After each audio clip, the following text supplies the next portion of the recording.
Hi friends, మీకు ఈ video నచ్చితే లైక్ చేయండి, సబ్స్క్రైబ్ చేయండి. వైష్ణవి వేదవతి దగ్గరకు తన చేతితో నా చేతిని చాలా ప్రేమగా నిమురుతూ ఉంటుంది. అది చూసిన వేదవతి, ఏంటి వెన్నెల, ఏం చెప్పాలనుకుంటున్నావా, అడగాలనుకుంటున్నావా, వెన్నెల ఇంత ప్రేమ చూపిస్తున్నావు ఏంటి అని చెప్పేసి అంటుంది.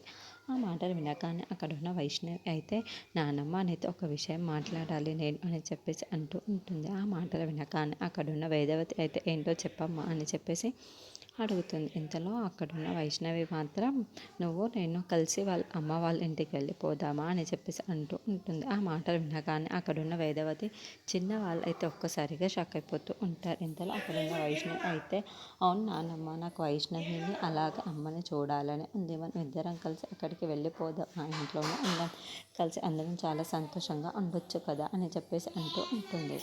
ఆ మాటలకి అక్కడున్న వేదవతికి అయితే చాలా కోపం వచ్చేసి కోపంగా వైష్ణవిని చూస్తూ ఉండిపోతుంది. ఇంతలో అక్కడున్న వైష్ణవి మాత్రం, లేదు నానమ్మ, ఎలాగైనా సరే మనం ఇద్దరమే అక్కడికి వెళ్ళిపోయి అందరం కలిసి ఉంటే చాలా బాగుంటుంది నాకు అని చెప్పేసి అంటారు. మనం అందరం కలిసి ఉంది వెళ్ళిపోదాం నానమ్మ అమ్మ దగ్గరికి అని చెప్పేసి అంటూ ఉంటుంది. ఇంతలో అక్కడున్న వేదవతి మాత్రం చాలా కోపంగా షాక్ అయిపోయి అలా ఉండిపోతుంది. ఇంతలో అక్కడున్న వైష్ణవి మాత్రం, ఏంటి నానమ్మ అలా ఉండిపోయావు, ఏదో ఒకటి చెప్పు, మనం వెళ్ళిపోదాము, అందరం కలిసి ఉంటే చాలా బాగుంటుంది, అమ్మ నీతో చాలా ప్రేమగా ఉంటుంది, అమ్మకు నువ్వంటే చాలా ఇష్టం అని చెప్పేసి అంటుంది.